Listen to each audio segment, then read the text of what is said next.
আসসালামু আলাইকুম বিওয়ান, সবাই কেমন আছেন? আশা করি আপনারা সবাই ভালো আছেন।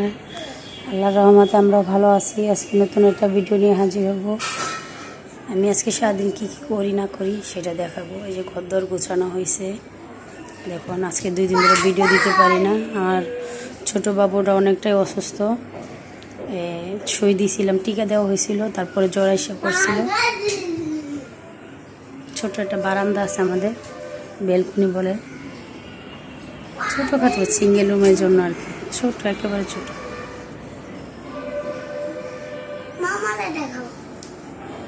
এই যে এটা হলো আমার বড় আম্মু, আমার কলিজা। এটা বড় কলিজা কে?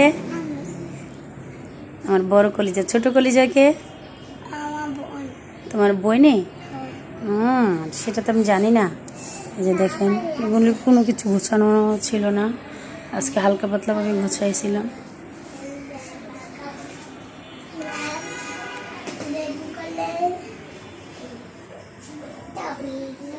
যে ঘরদোর মোছা হয় নাই তো একটু হালকা হালকা দাগ আছে। এই যে রান্না বাড়া শেষ করে ঘরদোর মোছানো হবে। চলুন কি রান্না করতেছে আপনাদেরকে দেখাই। আর হলো কথা হলো কি, পোলাপান না ঘুমাইলে কোনো কিছুই করা যায় না। এই যে দেশে চলে যাব 2 দিন পর, সেই জন্য চিন্তা করলাম মুরগিগুলি রেখে কোনো লাভ নেই, নষ্ট হয়ে যাবে আর গন্ধ হয়ে যাবে, বাড়ির থেকে এসে খাওয়া যাবে না। চিন্তা করলাম এখন এমনি রান্না করে ফেলে, সবাই খাবেন। ছোটো ছোটো জিনিস।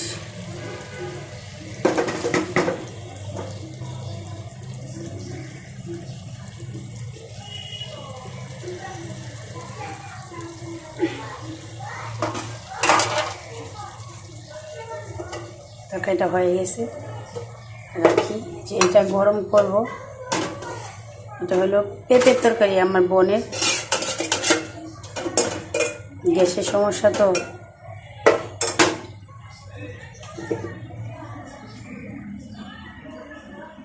আসলে পোলাপান জ্বালাইলে কোনো কিছু করানো যায় না। কান্নাকাটি করলো, কান্নাকাটি হলো, কিছু করা যায় না। আজকে একটু ঘুমাইছিল, সেই জন্য একটু রান্নাটা আমি করতে পারছি।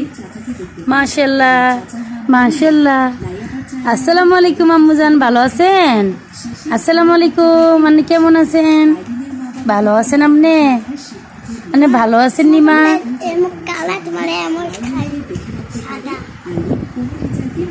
যে আমার আম্মুটা ঘুমোতে উঠে গেছে, অবশ্যই আমার সব কাম কাজ শেষ হয়ে গেছে, উঠে গেছে, খালি ঘরগুলি মুছা হবে, তাছাড়া আমি সব হয়ে গেছে,